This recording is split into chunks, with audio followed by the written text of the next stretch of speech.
Well, the BBC, or TV licensing more accurately, have just done something so disgraceful that I'm guessing they've got a bit of a verbal kick in the gonads and are now falling on their swords. So what's going on then? Well, what they've done has actually surprised me a bit. And let's face it, TV licensing itself often seem quite bullying in with their letters, don't they? But according to this article, it says that BBC bosses bullied pensioners with letters threatening to call on Christmas Day to check the TV licence. Christmas Day, can you imagine that? You're sitting round the table with your family enjoying a lovely Christmas dinner, then knock, knock, knock. I want to carry out an inspection. Well, the only inspection you'll get is of my middle finger before I close the door in your face, unfortunately, if you tried that on in my house. But a campaign group has used the corporation of using thuggish tactics to pressure the elderly and vulnerable into paying up. And this is the problem, isn't it? Quite often the BBC, or TV licensing rather, often seem to think that everyone nowadays, just like every other time in history in their eyes,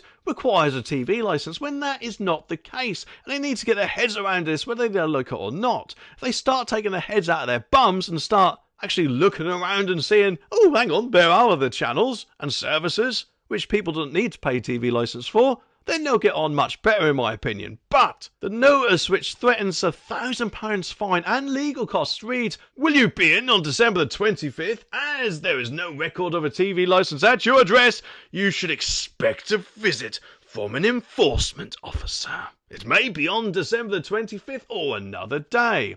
And you could be prosecuted if you were caught watching, recording or downloading programmes illegally. And our officers visit addresses every 10 seconds. Well, I'm guessing they must do a real good inspection, eh? I don't know what they meant.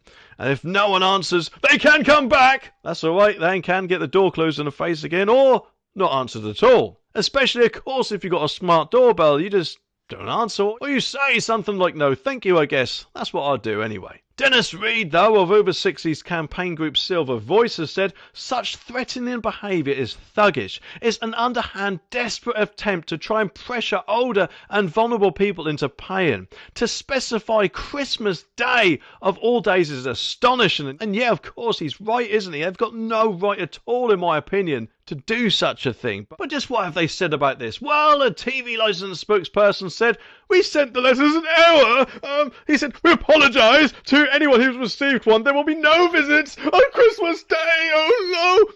Yes, and they should be panicking, because let's face it, this is going to pee off a load more people. And who knows, it could even lead to a lot more people cancelling their TV licences because of this behaviour. It's just absolutely disgraceful. And I'm guessing that the only reason why they will not be calling on Christmas Day is because they'll have to pay their enforcement officers. They've got about as much power as a pizza delivery boy, in my opinion, but they'll probably have to pay them double time or double commission, which, let's face it, they won't exactly want to do, will they? But The Sun told in March how the BBC had blown £169 million in 5 years chasing TV licence dodgers, it says. Well, they're not dodging it if you don't need one, so I hope they get that right next time. But it's equivalent to £1 million licence fees. £169 million. It's just crazy, isn't it? That money surely could have been spent on, I don't know, making decent programming for people. I mean, isn't that what it's for? The good news, though, in my opinion, is that it says the number of households paying is declining, dropping to 23.9 million in 2023 to 2024 from 24.4 million the year before. So that's 500,000 people are no longer paying this, in my opinion, outdated tax, which, let's face it, in this day and age with all the streaming services about, we shouldn't have to pay at all.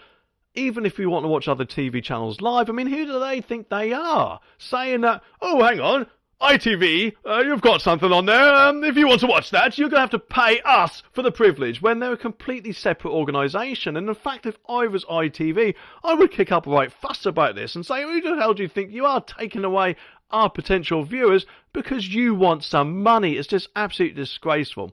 If they want money, they should go to the ad or subscription route. Ads are better, of course, because they'll get their funding from companies rather than us public. And for all those people out there who say, oh, well, I like there's no ads on the BBC, you know. Well, that is true, yes. However, if you don't want ads on something like Channel 3 or Channel 4, if you pay Channel 4 $3.99 or ITV, what is it, $5, $6.99, then you wouldn't have any ads at all. And in fact, with ITV, you get BritBox included, which, that kind of has BBC programmes in it, the last I heard. So, take that, BBC. I hope you enjoy your middle finger for your Christmas present, and eat as much humble pie as you can get, eh? Either way, though, it does make me wonder just how much it will go up in future. And in 2027, will the Royal Charter get renewed?